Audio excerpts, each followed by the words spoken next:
झारखंड का शहर जमशेदपुर, जो स्टील सिटी के नाम से जाना जाता है, वो इस दिनों बिष्टुपुर में हुए हत्याकांड यानी हिमांशु हत्याकांड के नाम से चर्चा में है।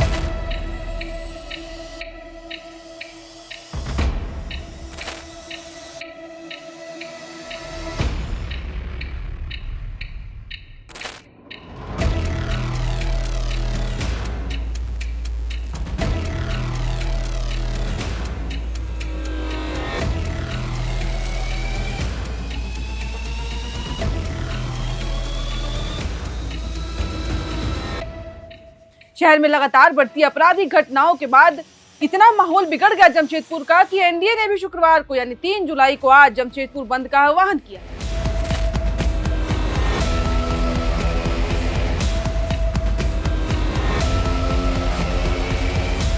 आपको बता दूं कि बंद के पहले ही इसके समर्थन में गुरुवार शाम को जमशेदपुर पश्चिम के विधायक सरयू राय और जमशेदपुर पूर्वी की विधायक पूर्णिमा साहू के नेतृत्व में बिष्टुपुर में एक बड़ी विशाल जो है कहा जाता है मशाल जुलूस भी निकाला गया था और उसमें उन्होंने क्या कुछ कहा एक बार वो भी सुन लीजिए।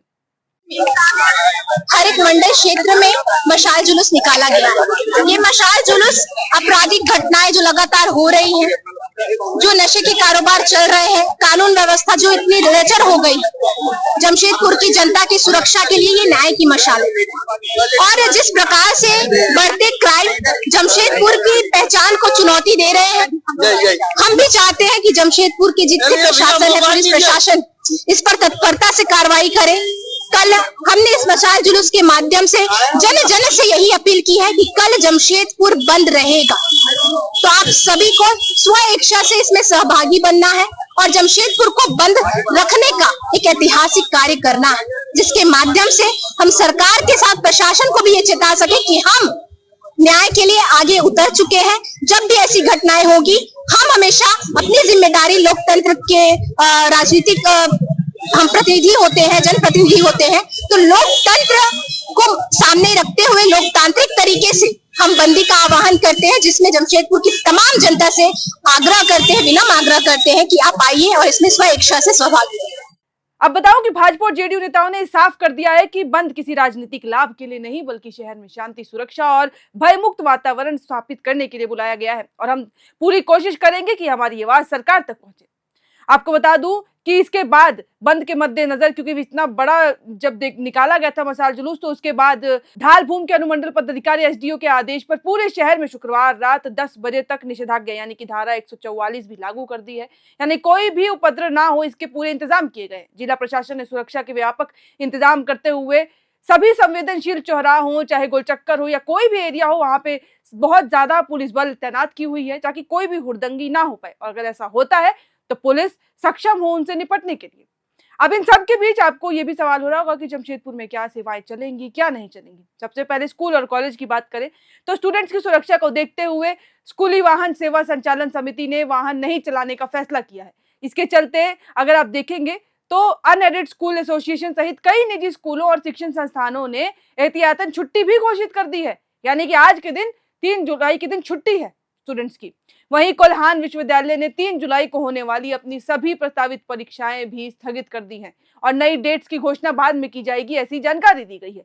उसके अलावा अगर आप देखेंगे तो confederation of all India trades यानी CAIT, वस्त्र एकता मंच यानी कि वैश्य एकता मंच और मुखी समाज विकास समिति जैसे संगठनों ने भी समर्थन के कारण बाजार आंशिक रूप से बंद करने का ऐलान कर दिया है। और अभी भी तस्वीरें अगर आप देखेंगे तो जमशेदपुर में कई इलाके बंद है। आम जनता की सहूलियत के लिए अस्पताल, एम्बुलेंस और जो मेडिकल शॉप्स होती हैं या फिर बेसिक अमेनिटीज वाली दुकानें वो चलेंगी, सप्लाई चालू रहेगा, उसमें कोई दिक्कत नहीं आएगी, यानी कि नॉर्मल चीजें। लेकिन ऐसे जमशेदपुर में जो तस्वीरें हैं वो बता रही हैं कि दुकानें अभी तक बंद है। और इन सब के बीच अब सबसे बड़ी खबर कि प्रशासन के पास बंदी में विकास की सक्रिय भूमिका निभाने की इनपुट आई थी, जिसके बाद विकास सिंह को गिरफ्तार कर लिया गया है।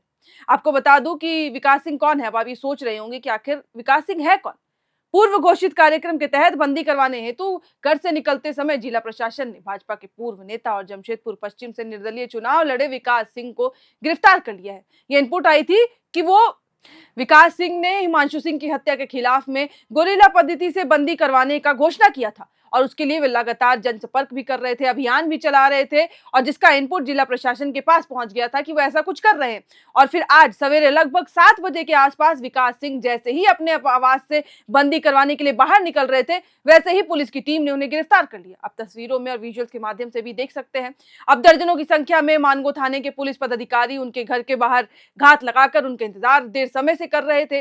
और विकास सिंह ने मौके में मौजूद पुलिस प्रशासन के अधिकारियों से जब घर से दस्तक देने का कारण पूछा तो पुलिस पदाधिकारी ने कहा कि ऊपर से गिरफ्तारी के आदेश आए हैं और विकास सिंह ने कहा कि जो अपराधी है उसे आप नहीं पकड़ रहे हैं और जो निर्दोष लोग हैं जो अपराध का विरोध कर रहे हैं उसका सहयोग करने की बजाय प्रशासन आम लोगों को परेशान करती है, जैसे कि आप अभी मुझे कर रहे हैं। यानी कि उन्होंने विरोध किया उनकी गिरफ्तारी का।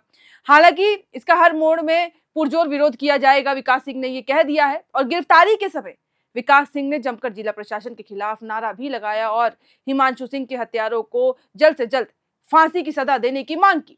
यानी जमशेदपुर की स्थिति अभी भी ठीक नहीं है। जब से ये पूरी हत्या का कांड हुआ है तब से ही जमशेदपुर में बवाल मचा हुआ है और उससे ज्यादा तो जो पुलिस प्रशासन है वो भी सवालों के घेरे में आई, क्योंकि ये जो पूरा हत्याकांड हुआ वो पीसीआर के सामने हुआ। हालांकि जब हमारी एयर नाउ की टीम हम खुद धरातल पर पहुंचे थे सच्चाई जानने के लिए, तो काफी सारे एंगल्स भी आए हैं। इसमें आप सुन सकते हैं कि नए एसएसपी ने भी क्या कहा है। उनकी एक बार उनकी भी बात सुनिए कि जो नए ईस्ट सिंहभूम के एसएसपी हैं उन्होंने इस पूरे मामले के बारे में क्या कुछ कहा। घटनाक्रम में अभी तक जो हम लोग उपलब्धि हुई है, जो एक संवेदनशील घटना घटी थी उसमें लगातार प्रयास किया गया। हमारा जो एसआईटी का गठन किया गया है सिटी एसपी साहब के नेतृत्व में, डीएसपी और थाना प्रभारी और उनके साथ बहुत सारी टीम हमारे लगातार उस पर काम कर रही है पिछले 72 घंटे से। और जिसमें अभी जिस प्रेस ब्रीफ के लिए बुलाया गया है, राइट नाउ हम लोग 2 जो निरुद्ध बालक है, जुनाइल बालक है, अराउंड 16 और 17 ईयर्स के हैं, उन दोनों को किया गया। अब प्रीवियसली लास्ट टाइम हम लोग 3 लोग को ऑलरेडी जेल भेज चुके हैं, जिसमें एक सोनू सरदार है और एक है राज लोहार और एक बालक जो कि 16 साल का था वो भी, उसको भी निरुद्ध किया गया है जुनाइल जस्टिस के तहत। अभी हमारी जो एसआईटी है इसमें लगातार काम कर रही है। 5 अभियुक्त अभी भी हमारे गिरफ्त से फरार है, जिस पे हमें लगातार इनपुट मिल रहा है। हमारी जो गुप्तचर है, हमारी जो इंटेलिजेंस है, हमारे जो फॉरेंसिक टीम है उन पर लगातार काम कर रही है और उस पर भी लगातार इनपुट मिल रहा है। उस पर को भी हम लोग शीघ्र ही गिरफ्तार कर। अब आप देख सकते हैं कि जमशेदपुर में जो स्थिति है उसको शांत करने के लिए पुलिस प्रशासन जोरों शोरों से लगी हुई है। हालांकि इन सब में उन्होंने ये भी बताया कि जितने लोग गिरफ्तार हुए उनमें से 3 गिरफ्तार जो है वो नाबालिग है। यानी कि हिमांशु सिंह हत्याकांड में जो लोग आरोपी जो पकड़े गए थे या जो वहां मौजूद थे बार के पास, उनमें से 3 जो थे वो नाबालिग थे, जिनमें से 2 को तो गुरुवार को ही जो है डिटेन किया गया है।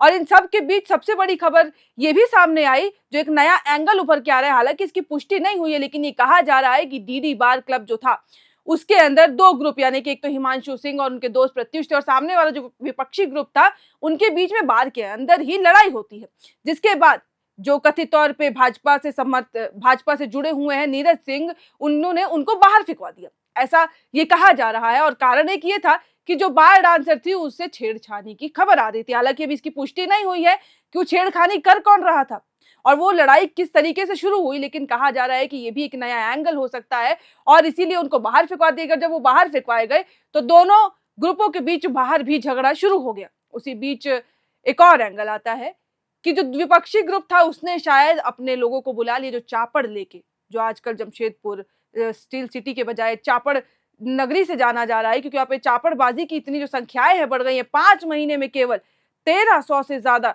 चापड़बाजी की जो ये पूरी घटनाएं हैं वो सामने आई हैं और वही चापड़ जो है वहां पे भी इस्तेमाल किया गया और उसी चापड़ से हिमांशु सिंह पे पूरा हमला किया गया, जिसके बाद वो जख्मी हो गए और उनको जब अस्पताल में भर्ती कराया गया तो सोमवार को, इसी हफ्ते सोमवार को उनका निधन हो गया।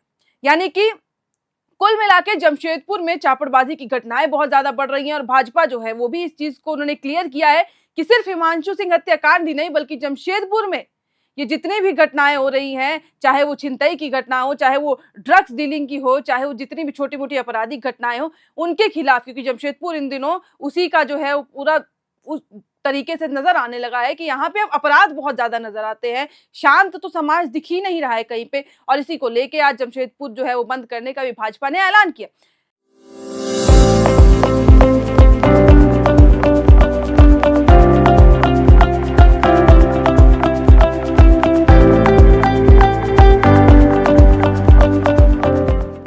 लेकिन जब ये इतना मामला अभी चल ही रहा है, पुलिस बल जो बार बार कहती है कि हम कोशिश कर रहे हैं कि ऐसा कुछ ना हो, गुरुवार देर रात ऐसी ही एक और घटना आती है जहां पे दो गुटों के बीच में फायरिंग हुई है, गोलीबाजी तक हुई है, यानी रंगदारी के चक्कर में ये सब किया गया।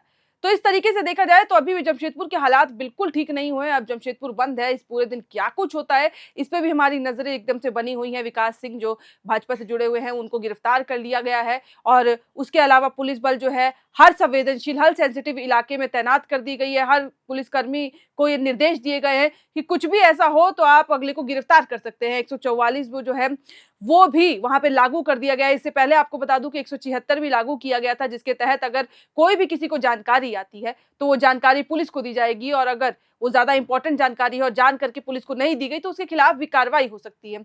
यानी इस वक्त झारखंड की स्टील नगरी जमशेदपुर चर्चा का कारण बना हुआ है। सबकी पूरे झारखंड की नजरें उसी पे टिकी हुई हैं और हम जो पूरे भारत देश में खबरें चलाते हैं, हर राज्य की खबर चलाते हैं, इस वक्त झारखंड में, जमशेदपुर में ये स्थिति है। हमारी भी नजर इस पे बनी है। जो कुछ होगा, जो भी कुछ भाजपा द्वारा किया जाएगा या फिर आम जनता किस तरीके से रिटेलिएट करती है, रिएक्ट करती है, वो सारी खबरें हम आप तक पहुंचाते रहेंगे।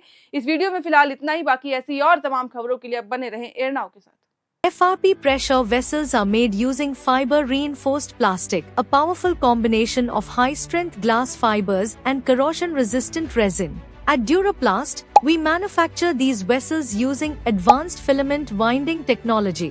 Layer by layer, resin-coated glass fibers are precisely wound over a rotating mold, creating a structure that is lightweight, high-strength, and built to handle pressure. The result? Superior corrosion resistance, longer lifespan, lower maintenance costs for industries that demand performance without compromise. For customized FRP pressure vessel solutions,